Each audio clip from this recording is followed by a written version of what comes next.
Hi guys, Bob for Bob's Movie Reviews here, and today I'm bringing you a review of a movie I watched recently in 3D called Godzilla in 3D. This is the new 2014 Godzilla. If you guys haven't seen, I have two separate unboxings of this up, and I'm giving away the digital copies. Going for about another week from the time this video is posted. You can enter. This movie is kind of gotten some backlash from a lot of people, mainly because the movie's called Godzilla, and Godzilla's really not the main character. Now, I haven't seen any other Godzilla movies, but a friend of mine told me the original Godzilla, he's only in it about 15 minutes, and I'm not sure how long Godzilla's in this one, but it's not a lot. This focuses a lot more on the people in the movie and less on the monsters. So this movie is rated PG-13 with a 123-minute runtime, average IMDb user rating of 6.8, and it stars Aaron Taylor Johnson, also known as Kick-Ass. Now, I did not even realize he was Kick-Ass until somebody told me, just because I think it's the haircut, mainly.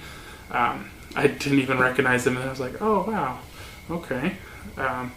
CJ Adams, who plays young Ford, who is the main character, he's not in it very much. Ken Watanabe, he's the doctor.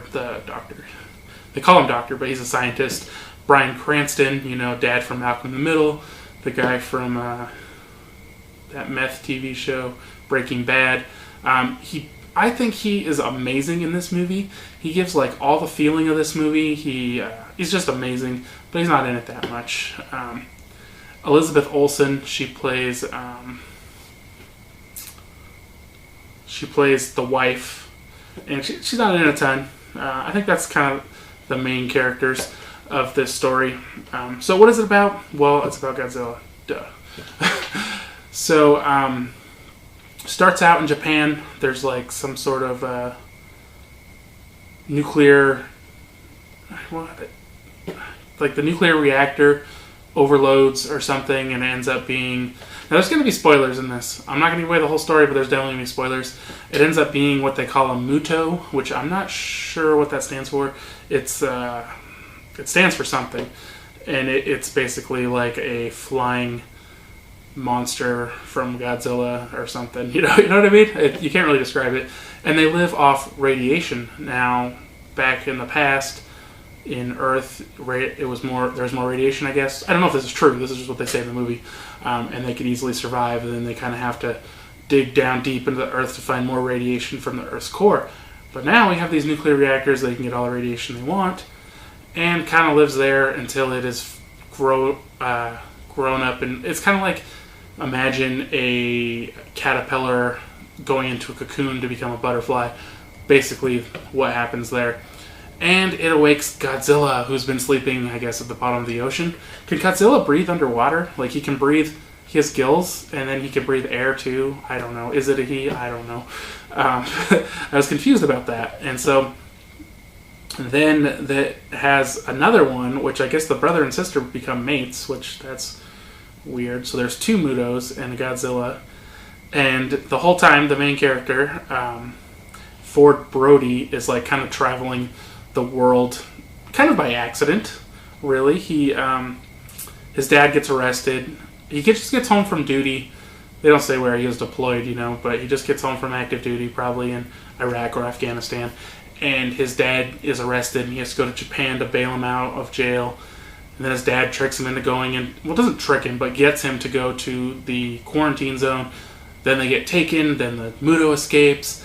And then he's got to go to Hawaii because he's going to get a plane from Hawaii.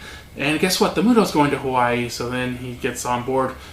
I can't remember how he gets to Nevada, and then there's a train going to San Francisco, and that's where he lives. There's kind of a lot of coincidences that just happen to fall into place for all the events that take place, which I thought took away from it a little.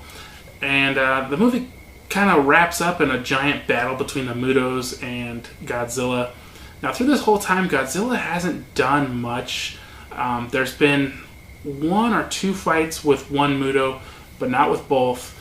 And they've just shown like his spikes as he swims through the ocean. You've kind of seen him a little, but they haven't really featured him.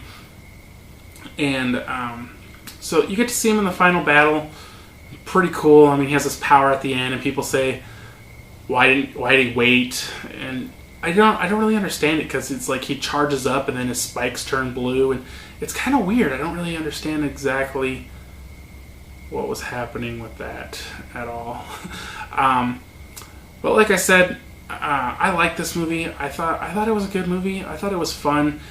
It's kind of slow. It gets slow in points, and there's not a lot going on, and they're just kind of like looking around, and they're on a aircraft carrier, like, oh, where's the Muto? Let's find the Muto. And then, they're like, oh, it's in Nevada. And then they're like, oh, it escaped. And somehow this like thing that's taller than a skyscraper, they can't even see it running through the desert. What? They have to use the binoculars to even find it.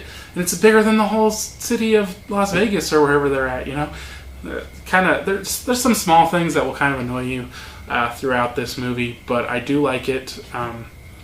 I think if it had more Godzilla, people would have liked it more. But I liked it. I enjoyed it. I thought it was good. I think you guys will like it too. If you haven't seen it already, be sure to check it out. For a score on this one, I'm going to give it a 7 out of 10 because I really liked it. But it really isn't to that next level. I think it could have used a little more action, and I think possibly a different main character. Sorry.